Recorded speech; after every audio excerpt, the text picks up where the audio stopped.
Bonjour à tous et bienvenue sur Nyon Région Télévision pour votre rendez-vous sportif. Dans cette édition, nous parlerons de uni-hockey et nous reviendrons également sur les championnats du monde de stand-up paddle qui ont eu lieu à Fuji. Mais nous allons tout d'abord rester à Nyon puisque l'équipe de handball survole son championnat de deuxième ligue et est à un match de faire la passe parfaite en 2016 et de rester invaincu. Bonjour Christophe Fourcault, vous êtes l'entraîneur de cette équipe. Bonjour. Alors ces résultats, c'est attendu, inattendu ? Alors, on a reconstruit en intersaison une équipe exclusivement basée sur les jeunes compétences du club, les jeunes joueurs formés au club, avec quelques joueurs intégrés par la suite. Et c'est un peu au-dessus de nos espérances, à vrai dire. Parce que l'objectif, vous l'avez dit, c'est, après être redescendu de Première Ligue, c'est de retourner dans cette Première Ligue. Oui, alors l'objectif était de remonter en Première Ligue à terme. On s'était fixé 2 saisons. Là, on est dans les clous pour éventuellement finir dans les 2 premiers à la fin de la saison. C'est un bilan très, très intéressant pour nous à l'heure actuelle. Ce serait trop rapide de revenir maintenant ? Moi, je pense que si on accède à la Première Ligue en fin de saison, il faut accepter, puisque ça veut dire qu'on en aura eu les compétences et que notre projet de jeu mis en place aura été validé sur le terrain. Donc, ça serait bête de refuser. Et l'essentiel de mon groupe se bat toutes les semaines d'entraînement et tous les matchs pour ça. Mais ça veut dire que l'équipe actuelle, si elle devait être en ce moment même en Première Ligue, est-ce qu'elle serait reléguée ou est-ce qu'elle arriverait à se maintenir ? Non, je pense que par rapport à l'apprentissage de la Première Ligue de la saison dernière, plus l'apport de quelques joueurs extérieurs qui se fondent extrêmement bien dans le collectif, on pourrait exister en Première Ligue. Alors je ne dis pas dans la première moitié de tableau, mais au moins pour jouer le maintien. Et puis, vous avez parlé, ce club est jeune, ce club a une stratégie de club, c'est-à-dire le maintien à long terme, mais quoi exactement d'autre pour l'ensemble du club ? Alors l'équipe 1, c'est une chose, effectivement. Le club a un projet mis en place depuis quelque temps déjà par l'intermédiaire du président Ramel, qui est de la formation vers le haut niveau. Alors, c'est-à-dire que dans un premier temps, l'objectif, c'est de développer quantitativement le nombre de licenciés, pour aller vers le qualitatif en proposant des séances de qualité au moins de 13, au moins de 15, au moins de 17, au moins de 21, pour arriver dans notre équipe Fagnon qui évolue cette année en deuxième ligue. Et puis, vous l'avez dit, de la qualité. Est-ce que de la qualité veut aussi dire au bout d'un moment professionnaliser cette équipe ? Parce que vous êtes vous-même entraîneur professionnel de cette équipe. Est-ce qu'à long terme, il va falloir se dire et compter sur Nyon comme équipe peut-être professionnelle ? Alors l'équipe, non. Les joueurs, non. Ce qui fait la qualité de la formation, c'est les compétences et les formations des entraîneurs. C'est-à-dire que si on veut emmener nos jeunes, un jeune moins de 13, jusqu'à la Première Ligue, il faut qu'il ait un volume d'entraînement et surtout une qualité d'entraînement qui l'amène de ce point A vers ce point B.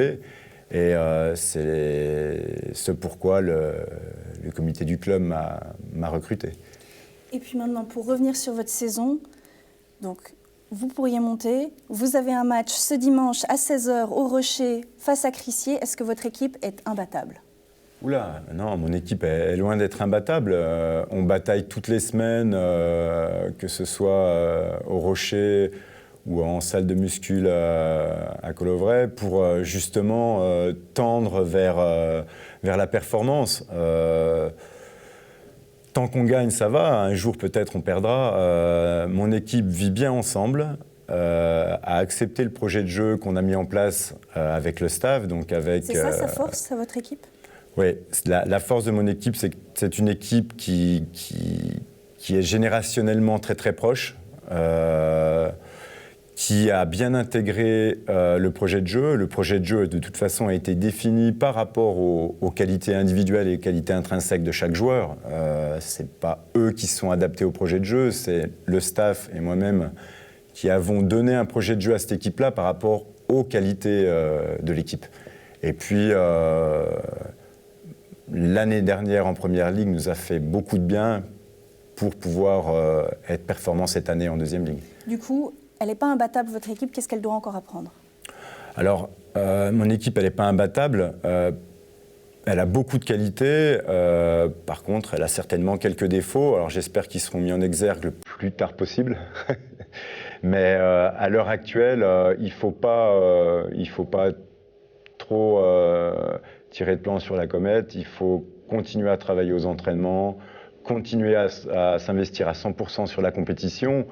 Et puis, on aura un concurrent redoutable au mois d'avril, puisqu'on a 2 matchs contre Viège au mois d'avril. C'est notre concurrent direct pour la première ou la deuxième place. Donc, on va essayer de tenir jusqu'à là. Alors, nous, on va vous souhaiter bonne chance, déjà pour dimanche, et puis pour la suite du championnat. Merci beaucoup. On ne manquera pas de vous suivre, et puis merci beaucoup d'être venu sur ce plateau. C'est moi. Les championnats du monde de stand-up paddle ont eu lieu à Fuji. Dans l'équipe de Suisse se trouvait Steve Fleury. Steve Fleury qui partait avec des ambitions plus neutres que le haut du classement. Joël Brunner l'a rencontré.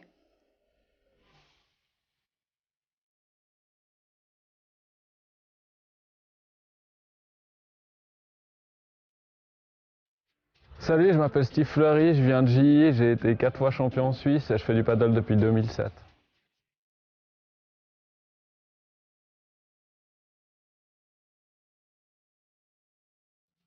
Je suis un semi-pro, ça veut dire que je vis presque de ça et puis par rapport aux vraiment pros dans le monde, je suis pas, mais par contre je suis le pro en Suisse, je suis un pro quoi.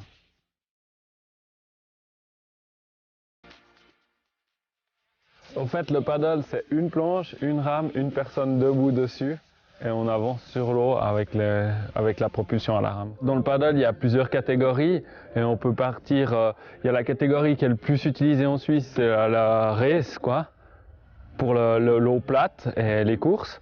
Après, il y a la catégorie comme ça, on appellera downwind, c'est pour quand l'eau est formée. Et puis on peut aussi faire des longues distances et tout, mais c'est vraiment fait pour l'eau formée, c'est un peu du surf sur le lac. Il y a la Unlimited qui est vraiment entre guillemets, la future catégorie de personnes qui se déplacent sur le lac parce que c'est rapide, c'est long, ça va vite et puis on peut se déplacer beaucoup plus vite. Et puis il y a le paddle surf, que ça on utilise qu'en mer, rarement sur le lac. Ce paddle surf, il était à Fidji, je pense qu'il est encore un peu salé, ouais. Donc il vient de Fidji, on a été ensemble de l'autre côté de la Terre faire des championnats du monde 2017. C'était pas mes premiers championnats du monde, c'était mes deuxièmes. J'avais fait au Pérou aux catégories race et surf. Et cette année, je voulais faire que surf, j'avais pas envie de faire race parce que pour des questions de logistique et aussi de plaisir. Alors on est arrivé à Fidji, c'était vraiment dur, il y avait beaucoup de soleil et on était au milieu de nulle part. Après, il y a eu les jours de compète, c'était pas fabuleux parce que les vagues étaient pas trop au rendez-vous et puis on manquait un peu de compétition vers les autres, donc c'était vraiment dur de se placer, de choisir ses vagues et tout, donc on n'a vraiment pas très bien performé avec mon autre collègue du team suisse. Mais après, il y en a eu 2 semaines de super vagues, donc on s'est rattrapé, quoi. J'avais pas d'objectif, j'avais déjà un objectif d'aller à Fidji, de surfer ces vagues, de pas me blesser trop. Et puis du coup c'était bon quoi, c'était dans l'objectif quoi. Donc après j'aimerais bien cette année refaire et puis mettre un objectif par exemple de passer les premiers rounds pour être sûr il y a une possibilité de passer ça.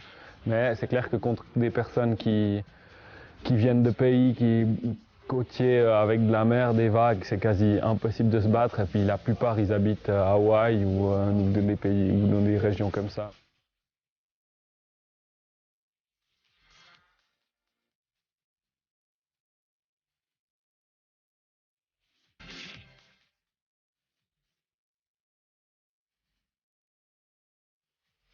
Les objectifs pour la suite, c'est de continuer à surfer, d'en faire de plus en plus, d'essayer de se dire, de se motiver pour essayer de passer un round ou de se représenter, d'être qualifié en tant que champion suisse de surf, stand-up, et puis peut-être de pouvoir repartir cette année au championnat du monde. Rendez-vous du 1er au 10 septembre au Danemark. Donc il va faire froid, c'est moins loin et moins sexy.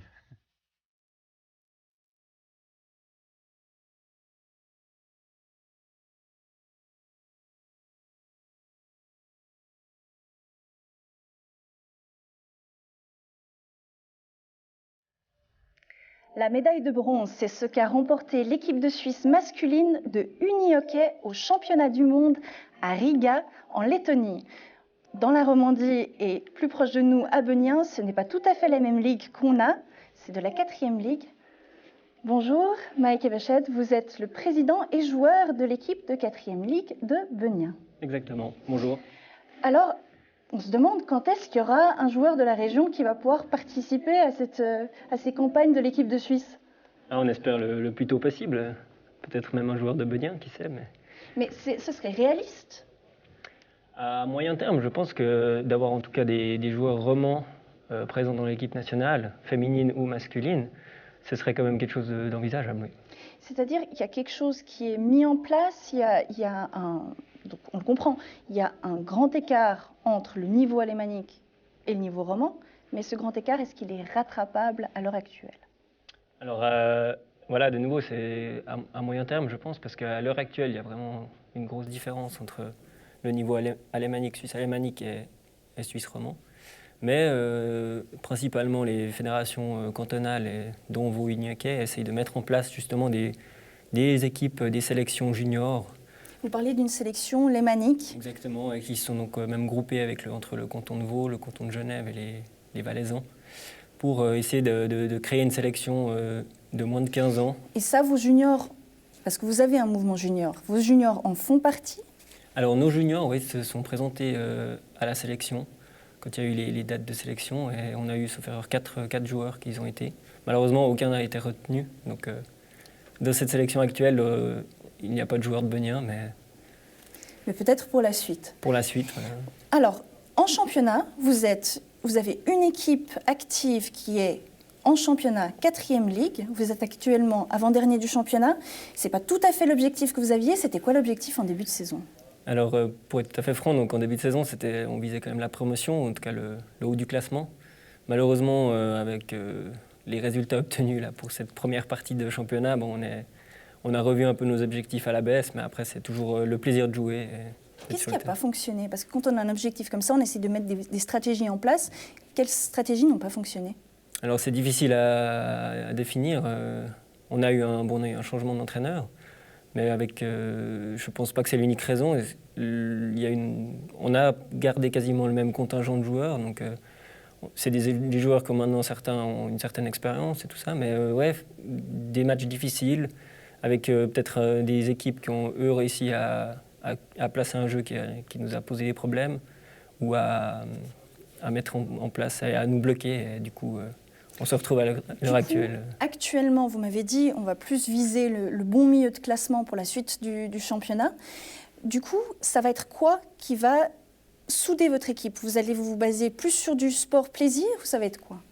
Alors on essaye de mettre un peu plus en place des schémas, des choses comme ça que les joueurs peuvent essayer d'utiliser pendant les matchs. Et puis bien sûr, toujours essayer de garder ce plaisir sur le terrain, parce que c'est sûr que sans plaisir, on va droit dans le mur. Donc voilà, c'est vraiment... Et en termes de plaisir, vous m'avez dit, vous avez aussi une autre équipe active qui joue juste pour le plaisir, qui n'est pas engagée en championnat, et plusieurs équipes juniors. Et vous avez surtout le problème d'avoir trop de jeunes qui viennent vers vous et vous devez même en refuser. Comment ça se fait? Ouais, alors malheureusement, au niveau des salles et du nombre d'entraîneurs qu'on a, le contingent est plein, parce qu'on essaye de garder un contingent pour garder un niveau d'entraînement, surtout pour nos juniors. Donc malheureusement, ouais, souvent, on doit à l'heure actuelle refuser des juniors parce qu'on n'a pas de place à leur proposer. Et on aime mieux dire désolé, attendez un petit peu, peut-être on aura que péjorer sur le... Du coup, vous faites quoi avec ces juniors? Quand un junior vient vers vous et vous dit « je voudrais jouer », vous dites « il n'y a plus de place », vous en faites quoi? Vous l'envoyez vers les clubs de la région ou vous le mettez en attente? Alors on essaye de le rediriger vers les clubs de la région en général. Ouais. Donc il y a quand même une solidarité à ce niveau-là entre les clubs? Nous, en tout cas, on essaye de les envoyer chez les autres clubs. Après, je ne sais pas si eux font la même chose, mais après, il y a d'autres clubs de la région proposent aussi eux de la compétition. Donc certains juniors, des fois, sont aussi intéressés par ça. Et puis vous me parliez aussi, en préparant cette émission, que les juniors commencent à devenir un peu plus vieux et avoir l'âge des actifs bientôt. Et donc, pour eux, vous pourriez vouloir inscrire une deuxième équipe d'actifs en championnat? Exactement. Alors ça, ce serait un but à court terme plutôt.